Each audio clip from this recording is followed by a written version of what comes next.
안녕하세요 구독자 여러분, 돈찍는TV의 돈찍는 기계입니다. 오늘은 2021년 1월 29일이고요 금요일입니다. 그리고 1월의 마지막 거래일이었습니다. 1월장 계속 좋았다가 마지막 한 3거래일 만에 그냥 모든 걸 다 반납할 정도로 크게 지금 오늘도 조정을 봤습니다. 한번 오늘은 개별 종목을 보는 것보다 전체 시장을 좀 보겠습니다. 금요일이라서 어차피 잘 안 보시더라고요. 전체적으로 지금 시장의 요동성이 굉장히 크죠. 변동성이 크고, 그래서 이렇게 시장 바닥에는 뭐가 있을까? 바닥이 언제일까 지금 확인해 봐야 될 시점인 걸로 보입니다. 네, 오늘 일단 시장 등락률 차트를 한번 보면요. 단 한 번 반등 없이 그냥 쭉 계속 밀렸습니다. 요쪽 부분에서 아마도 제가 봤을 때는 패닉 셀링도 좀 나오고 반대 매매를 피하려고 하는, 반대매매를 왜냐면 지금 한 3일 만에 한 10% 정도 지수가 빠졌기 때문에 개별 종목 같은 경우는 20%, 15% 빠진 종목들이 있을 거란 말입니다. 그러니까 반대 매매를 피하려고 좀 패닉 셀링이 이쪽 부분에 나왔던 것 같고요. 마지막에도 딱 그 위치 정도에서 끝났으니까요. 지금 코스닥 같은 경우는 이미 패닉 셀링이 오늘부터 나오고 반대 매매를 피하려고 하는 그런 셀링이 좀 나왔다고 보여지고요. 오늘도 보면 외국인이 어제 또 연이어서 1조 4천억 가량 또 팔았고요. 선물은 어제도 말씀드렸다시피 이 현물 너무 파니까 약간의 헤지 차원이라고 보면 되고요.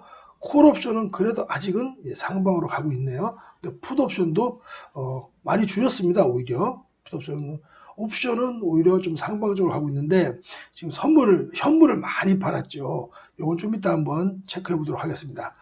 그리고 이제 기간에 보면 연기금에 거의 매물이 다 나왔다. 연기금에 이제 대한민국 주식, 국내 주식을 줄이는 그 포인트가 거의 다 나와서 이제 안 나올 것이다라고 하는데 이것도 지켜봐야 돼요. 그래도 아직도 1,000억을 팔았네요. 네, 이거는 한번 지켜봐야 될 것 같고요. 그래서 연기금은 4,000억, 6,000억, 2,000억 팔다가 오늘 1,000억을 판 걸 보면 진짜 거의 다 나온 거 아닌가 싶어요. 환율이 문제인데 아침에도 딱 보시면 아침 요 정도에서 왔다 갔다 하다가 갑자기 급격하게 2시 이후로 밀리면서 이것도 올라갔어요. 그러니까 지금은 원인 상태다. 제가 말씀드렸지만 1120원 근처에서 항상 원인 상태라고 보시면 되고요. 지금 최근에 있었던 걸 보면 요게 오늘 KB증권의 허인환 애널리스트가 잘 정리를 했더라고요. 지금 오늘도 우리는 급락을 했는데 사실 중국 증시 낙폭은 그렇게 크지 않았습니다. 크지 않았고 미국 선물 시장도요 괜찮았어요. 볼까요? 이거 실시간 지금 미국 선물 시장입니다. 지금 야간으로 돌아가죠. 어저께 사실은 제가 중요한 이 50선은 어제도 맞고 올라갔는데 어저께 조금 더 힘을 좀 발휘했으면 좋았겠는데 어저께 좀 반등이 좀 시원치 않았어요. 그러니까 지금 야간 시장에서도 좀 밀렸죠. 그렇죠. 지금 50선을 잘 지키고 있거든요. 다음 주에 미국은 오늘 장이 열리죠. 우리나라 금요일장이 열리는데 오늘 금요일장에서 여기서 툭 깨고 내려온다면 진짜 조금 큰 센 조정이 있을 수도 있어요. 미국이 여기를 지켜낸다면 제가 볼 때는 크게 괜찮을 것 같은데요. 한번 더 지켜보도록 하겠습니다. 빅스 지수가 지금 많이 올랐습니다. 연결로 보시면 빅스 지수가 계속 이렇게 많이 올라서 빅스 지수가 좀 꺼져야 되는데 지금 32나 되니까요. 또 이렇게 좀 불안하긴 불안합니다. 이때가 코로나 정점이었던 3월 중순이었죠. 그죠? 그랬고, 지금 제가 봤을 때는 미국 지수, 다 이렇게 S&P 500만 보자면 51선을 갖다가 잘 지키고 있는데 오늘 저녁에 51선 밑으로 툭 깨져서 내려온다면 좀 문제가 좀 심각할 수도 있고 조정이 폭도 길 수 있다. 미국 시장이라도 버텨줘야 되는데 한번 살펴보도록 하겠습니다. 그래서 지금 미국 야간 시장이 나쁘지도 않았어요. 지금 우리만 지금 3%씩 빠졌습니다. 지금죠? 우리만 3%씩 빠진 이유가 뭐냐면 첫 번째는 그 게임스탑 숏스퀴즈 현상 때문인데요. 요 일에 대해서는 좀 제가 한번 설명 좀 드리면요.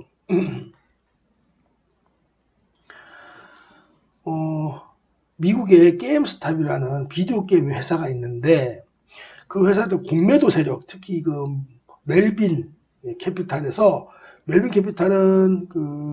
헤지 펀드죠. 헤지 펀드라서 공매도 세력으로 유명해요. 멜빈 캐피탈 여기 있죠. 그래서 멜빈 캐피탈이라든가 이 시타델 이런 데서 공매도를 친 거예요. 근데 공매도를 자꾸 치니까 우리나라도 요즘 뭐 이렇게 그 SNS 혹은 카톡 리딩방 하는 업체들이 많잖아요. 그런 것처럼 미국 공매도 제도에 분노하는 온라인 커뮤니티 사이트가 있어요. 레딧이라고 개인 투자자의 모임인데 여기서 야 우리 합심해갖고 공매도 세를 좀 밀어내자 그래갖고 얘네들이 아니죠. 이분들이 주가를 갖다 13일 만에 약 20배를 끌어올린 거예요. 서로 막 치고받고 막 하면서 하루에 게임스탑이 뭐 그렇게 중요한 회사도 아닌데 1일 거래되는 약 33조 정도 되는 정도로 걔네들끼리 막 치고받으니까 이 멜빈 캐피탈이라든가 스타델에서 지금 막대한 손해를 입은 거예요. 공매도 쳤다가 주식이 20배 올랐으니까.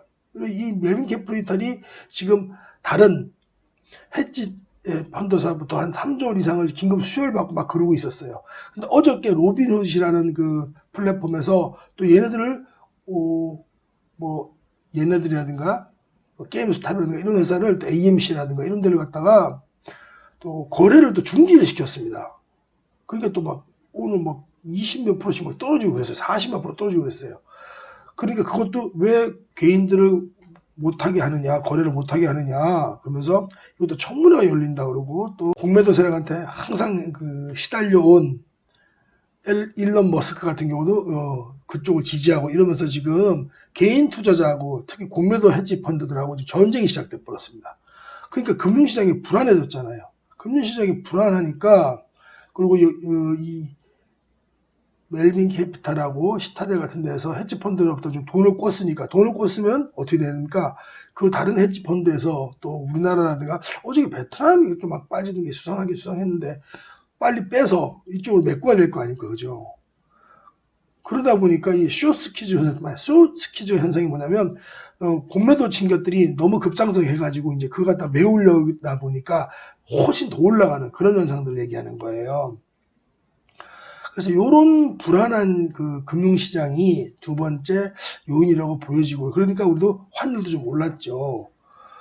그리고 요게 3일 전부터 있었던 얘기인데 사실은 이게 되면 중국 시장이 폭락을 해야 되지 않습니까? 그렇지는 않아요. 중국은 또 계획 경제다 보니까 그래서 중국 인민은행의 유동성 회수에 대해서도 이건 사실 이거에 대해서는 중국 증시 낙폭이 크지 않다는 거에 비해서는 제가 볼 때는 요거는 큰 원인이 아니고 요게 지금 원인이 아닐까 싶어요. 세 번째는 또 우리나라 프로그램 매도가 엄청나게 많았습니다. 그래서 오늘 급락에 반대 매매가 좀 나왔을 가능성이 좀 크고요. 그래서 전체적으로는 수급의 문제이고 센치멘탈의 문제이지 펀더멘탈의 문제가 아니다 싶고요. 지금 이렇게 센치멘탈이 강해지는 시장에서는 아무리 좋은 종목을 뽑아도 소용이 없습니다. 시장이 밀리면 다 밀리기 때문에 그래서 개별 종목보다는 시장을 이기는 종목과 섹터는 없기 때문에 시장을 한번 보도록 하겠습니다. 먼저 코스피 한번 볼까요? 코스피 같은 경우는 보면 일단 볼린저 밴드 하단이 지지선이 되거든요. 2940대 여기가 지지선이 일단 될 거고요. 다음 주에도 그 다음에 밀린다면 2835까지 이렇게 요 구간이 강력한 지지선이라고 보면 돼요. 그 밑에는 또 61선이 올라오고 있으니까 120선까지 떨어지진 않을 것 같고요. 이렇게 최하단이 2800선까지 하단을 열어두셔야 될 것 같고요. 코스닥 한번 볼까요? 코스닥 같은 경우는 이미 오늘 60선을 터치하다가 끌어올렸고요. 다음번에는 901에서 905 사이 정도 이게 두 번째 지지선이 되고요. 거기서 툭 깨진다면 두 번째가 세 번째가 120선입니다. 888 정도 여기 선까지 지지가 좀 되리라고 보고 있습니다. 그래서 지금은 시장을 이기는 종목과 섹터는 없기 때문에 요거 좀 봐주셔야 될 것 같고요. 이번 주는 일요일날 위클리 탑픽을 뽑아놓고 이런 게보다는 일요일까지 아마 제가 충분히 시장 상황을 좀 연구해 보고요. 이번 주는 종목보다는 시장에 대해서 좀 분석해드리는 그런 시간을 갖도록 하겠습니다. 어쨌든 간에 그래도 금요일입니다. 불금이니까요. 1월달에 벌었던 거 좀 많이 좀 반납을 했습니다. 시장에. 제가 항상 말씀드리죠. 시장에 잠깐 맡겨놓은 겁니다. 2월달에 그거보다 더 많이 찾아오면 되고요. 또 우리 3월달을 견뎌냈던 분들이 많이 계실 거예요. 그죠? 3월달에도 하늘이 무너지는 줄 알았지만 3월달 지나고 나니까 네, 그 살아남은 자들은 열매와 과실을 모두 나눠갔죠. 그리고 계좌가 굉장히 많이 부풀었습니다. 그렇죠? 우리 그런 경험들이 있으니까 이번에도 당연히 신용 같은 거 쓰셨으면 안 됩니다. 신용 같은 건 당연히 다 줄이셨거나 줄이셔야 되고 현금 확보는 제가 항상 30%를 강조를 드렸습니다. 그래서 다음 주에 만약에 여기 선들이 막 다 무너지는 그런 진짜로 큰 패닉장이 온다면 현금 확보와 또 인버스 혹은 곧버스로 인버스나 곧버스를 10에서 20% 정도, 많게는 30% 정도까지만 해지를 하더라도 살아남을 수 있거든요. 그래서 그런 방식으로 한번 대처해 볼까 하는데요. 어쨌든 간에 금요일이니까 푹 쉬시고요. 일요일날 제가 또 시장 분석 열심히 해가지고 대응 방안 올리도록 하겠습니다. 주말 푹 쉬시고요. 일요일날 뵙도록 하겠습니다. 이상 돈 찍는 TV의 돈 찍는 기계였습니다. 불금 되십시오.